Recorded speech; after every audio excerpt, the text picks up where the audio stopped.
Hello, bienvenue dans ce live, j'espère que vous allez bien. Je suis Sandrine Carl, je suis très heureuse de vous retrouver ce soir. D'autant plus que, après quelques jours qui ont été quand même assez difficiles et challengeants, niveau fatigue, inspiration, tout ça, je suis vraiment très heureuse de vous retrouver ce soir et d'avoir une petite session papotage autour d'un sujet qui m'a été amené par une de mes amies, qui est comment réagir face aux clients mécontents. Alors, quand on se lance dans l'entrepreneuriat, on a très peur que nos clients ne nous aiment pas, ne soient pas contents de ce que l'on fait, qu'ils soient déçus par ce que l'on fait, etc., etc. Ça, c'est un petit peu la confrontation au syndrome de l'imposteur. Puis, il y a un truc que je dois vous dire, c'est qu'honnêtement, avant d'avoir eu une cliente qui n'était pas contente de mon travail, j'ai eu des centaines de clientes. Et puis un jour, au bout de 10 ans d'expérience, j'ai fini par avoir une cliente mécontente. Est-ce que c'est agréable? Non. Est-ce que ça revient mettre en doute mes compétences, la qualité de ce que je propose, etc. Non. Même si sur le coup, c'est pas nécessairement agréable parce que surtout quand on est dans ces métiers du bien-être, de l'accompagnement, on fait tellement ça avec notre cœur, on y met tellement toutes nos tripes dedans qu'on comprend pas pourquoi certaines personnes ne perçoivent pas la valeur que l'on apporte. Donc, si jamais vous êtes dans cette situation aujourd'hui, bienvenue. Vous êtes en train de passer un cap hyper important dans l'entrepreneuriat, qui est d'avoir nos premiers clients mécontents. C'est pas une mauvaise chose en soi, d'accord? Ça va vous arriver, c'est normal. Si vous regardez, peu importe n'importe quelle marque dans ce monde, il y a des gens qui adorent cette marque-là, il y a des gens qui détestent cette marque-là, il y a des gens qui sont très satisfaits avec cette marque-là, et puis d'autres qui sont pas satisfaits avec cette marque-là. Hello Pauline, bienvenue dans ce live. Donc l'idée, c'est pas de mettre toute votre attention sur vos clients qui sont mécontents. Si ça vous arrive, très bien.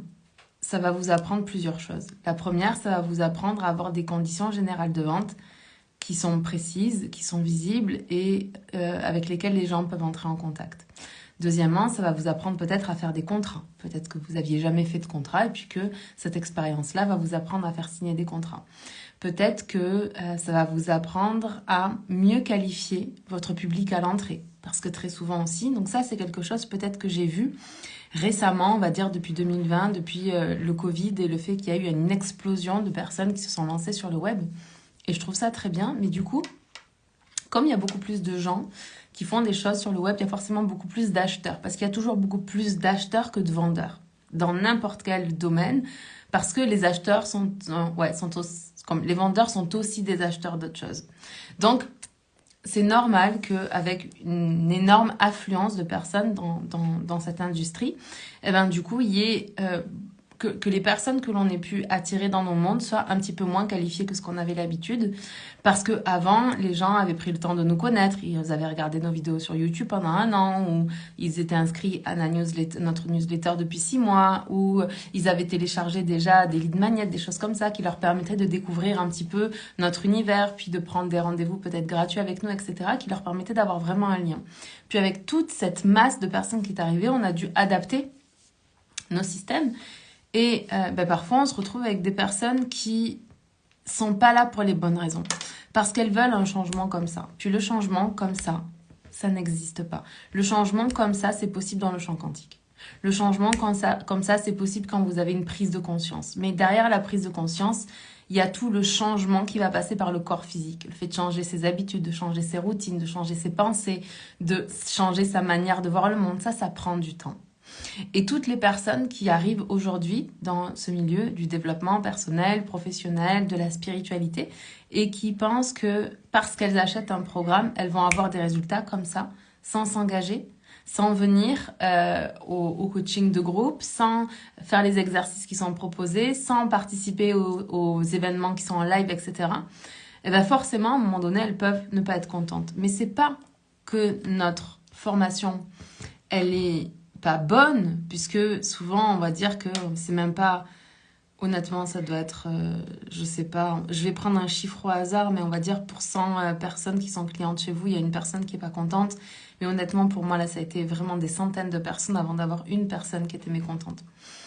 Donc Ce que je voulais vous dire par rapport à ça, c'est que si ça vous arrive, ça va vous permettre d'adapter votre entreprise. Ne voyez pas ça comme l'univers qui vous teste, ne voyez pas ça comme la preuve que ce que vous faites c'est nul et que vous n'allez pas réussir et toutes ces choses-là.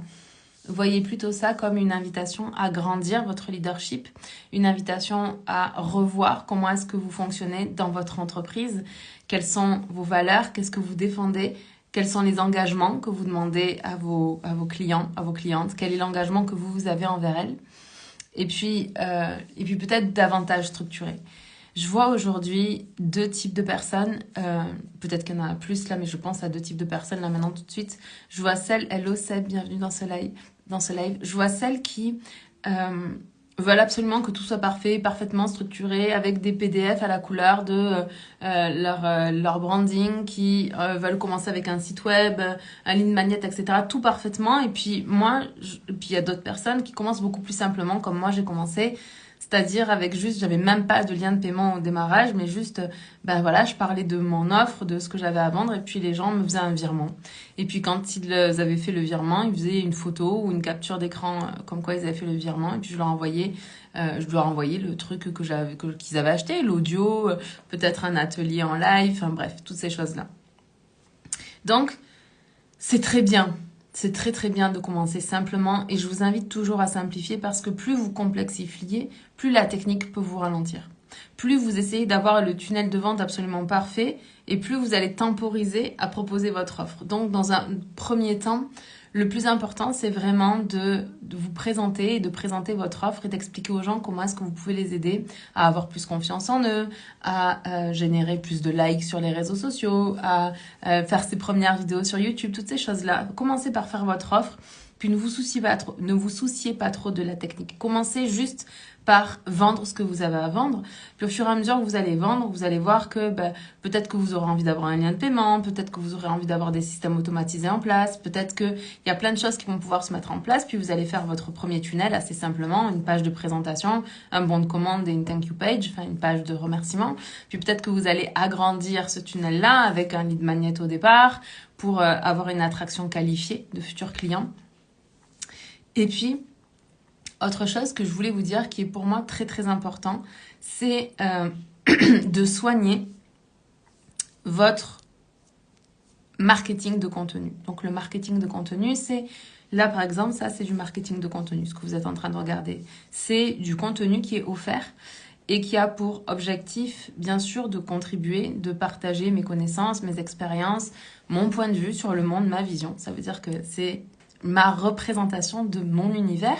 Et puis la raison pour laquelle je fais par exemple ces lives et que je les mets sur YouTube, c'est parce que ça vous permet à vous d'entrer en contact avec mon univers et de voir si ma vision du monde vous correspond, ma manière de coacher, d'accompagner vous correspond, si mes connaissances peuvent vous servir et que vous pouvez vous nourrir de mes 10 ans d'expérience, mes 15 ans d'expérience, etc.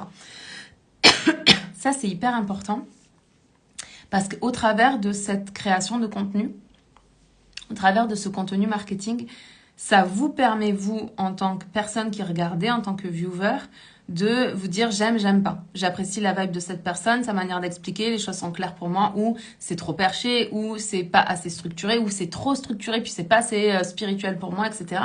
Et ça vous permet de sentir le fit. Est-ce que c'est un match énergétique pour vous ou pas? Est-ce que cette personne, c'est la bonne personne pour vous ou pas?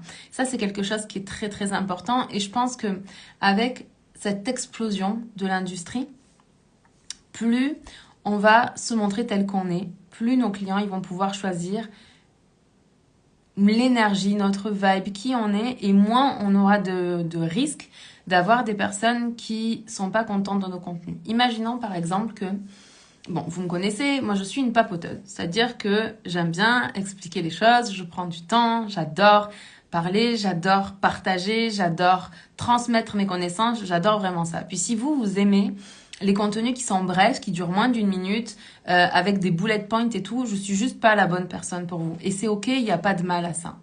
Mais si je commence à utiliser une stratégie pour faire du marketing qui ne correspond pas à mon identité, en fait, je vais attirer des personnes qui vont s'attendre à avoir un contenu avec des bullet points, peut-être des slides. On va parler de ça une fois, d'avoir des slides. J'en ai pour ma Dharma Coach School parce que c'est un très gros programme sur 9 mois et puis c'est une vraie formation, un vrai accompagnement avec. Donc voilà, c'est vraiment quelque chose de dense. Mais pour tout le reste de mes contenus, il n'y a pas de PowerPoint, c'est hyper rare.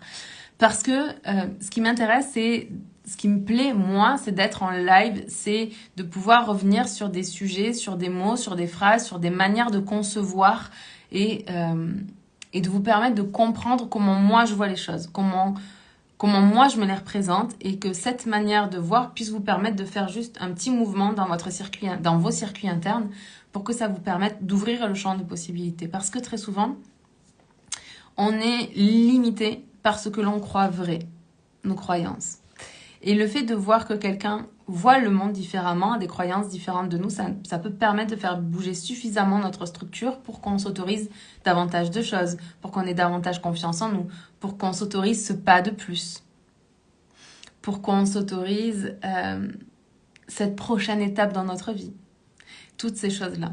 Donc, pour revenir sur le débat qu'on avait avec mon amie cet après-midi, enfin le débat. Elle me présentait ce qui se passait pour elle et puis je lui donnais mon retour d'expérience par rapport à ça.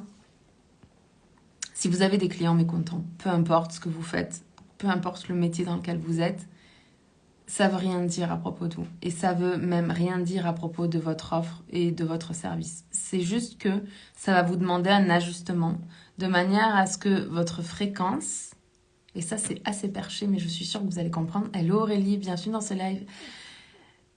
Quand il se passe des choses comme ça dans notre monde extérieur, c'est parce que ça demande un ajustement de notre fréquence intérieure et que cet ajustement de notre fréquence intérieure, elle puisse se sentir à l'extérieur.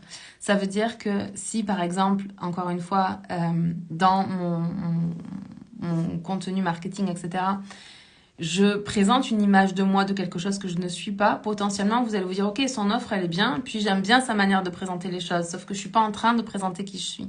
Et donc, potentiellement, vous n'allez pas être 100% convaincu du contenu que je vais vous offrir dans ma formation.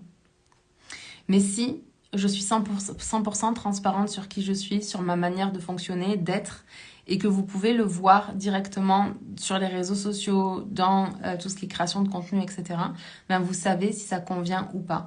Donc, la première chose, si vous avez des commentaires qui sont négatifs par rapport à vos offres, vos services, des clients qui sont mécontents, traitez le sujet. Voyez comment vous pouvez adapter ce qui vient de se passer à votre entreprise. En coaching, quand je forme mes Dharma Coach, je leur dis toujours que tout ce qui se passe mal en séance, c'est quelque chose qu'on a besoin de remettre dans le cadre. Eh bien, à chaque fois que vous avez quelqu'un qui n'est pas content, pour X ou Y raison, vous allez prendre ces arguments puis vous allez les mettre dans votre cadre à vous. Ça veut dire que vous allez les structurer de manière à ce que toutes les personnes qui pourraient avoir le même avis que cette personne-là ne rentrent pas dans vos offres. Parce que vos offres, vos services, surtout si vous êtes dans l'accompagnement, c'est pas pour tout le monde. C'est pour les personnes qui ont la même vibration que vous, le même niveau de conscience que vous, qui ont le même niveau d'engagement que vous, qui ont envie d'avoir la même vision du monde que vous, qui ont envie de ressentir, de vivre, d'expérimenter quelque chose que vous avez transformé dans votre vie. C'est pour ça que c'est hyper important de ne pas perdre de temps sur le commentaire négatif, parfois les insultes qu'on peut recevoir de personnes qui ne sont pas du tout respectueuses, etc. Et de juste se dire, ok, comment est-ce que je peux faire pour que cette situation, elle n'arrive plus? De mettre ça en place dans la structure de l'entreprise et puis ensuite d'aller focaliser notre attention sur toutes les personnes qui sont tellement contentes de notre travail, toutes les personnes que l'on peut aider dans ce monde et d'aller contribuer au prochain niveau. Pour nous, parce que plus on contribue, plus on grandit, plus on se développe, meilleur humain on devient. Et plus on contribue, plus on aide les autres. Et plus on aide le monde. Et je crois que vraiment notre attention, elle doit être vraiment centrée sur notre cœur et pas sur nos peurs. Parce que quand il y a un client qui va content, ben c'est normal. Moi aussi, je suis rentrée dans mes peurs. Et on va se poser tout un tas de questions, mais ça ne veut absolument rien dire à propos de nous. Donc, tâchez de vraiment prendre ce que la personne elle amène le mettre dans un cadre qui va vous permettre que plus jamais cette situation se passe et d'aller focaliser votre attention pas sur vos peurs mais sur votre cœur, sur votre désir d'aider, de contribuer, d'accompagner, de permettre aux personnes d'être plus heureuses, de croire plus en elles, plus en leurs rêves, de se lancer et de faire en sorte que ce monde soit un monde de paix. Je vous aime, je vous embrasse, on se parle demain. Bye.